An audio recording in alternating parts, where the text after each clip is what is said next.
Okay, when you look at vitamin D in sports, all right.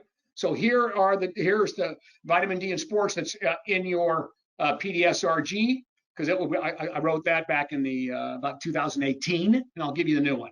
Bottom line is athletes have the same deficiency as the general population. In fact, 5% of college athletes actually met the RDA, right? But that doesn't mean they had the right levels. We found 0 in basketball players, because of course they play indoors. We found 0, not one single one had the right levels of vitamin D.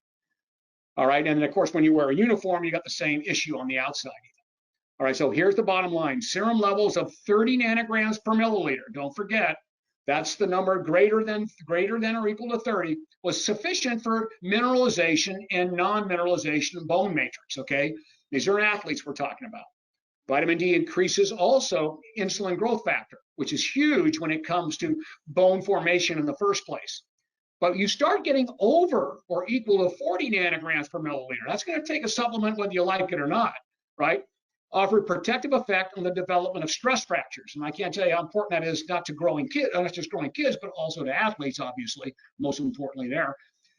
20 nanograms, which is the IOM says is okay, which is, we know it's not, is associated with double the risk of tibial and fibular fractures in female naval cadets. So that's what they tested during this time, right? So compared to greater than 40 nanograms. So that's huge. You can imagine that now to that just transfers all same thing to athletes.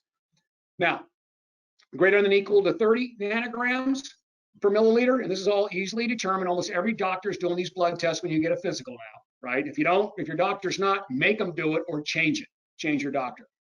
Correlated with the regeneration of muscle force as well. This is a big one for athletes, obviously. Okay, so at the end of the day, the researchers agreed in this meta-analysis, which is through 2018, greater than 50 nanograms may be required for athletes to achieve maximal physical performance, and that includes recovery. Here's the latest one, just came in, and this is the title of it, The Importance of Maintaining Adequate Levels of Vitamin D and to the possible positive influence supplementation has on immune and musculoskeletal functions in athletes, benefiting their performance and preventing future injuries. Ditto above. Came out with exactly the same conclusions.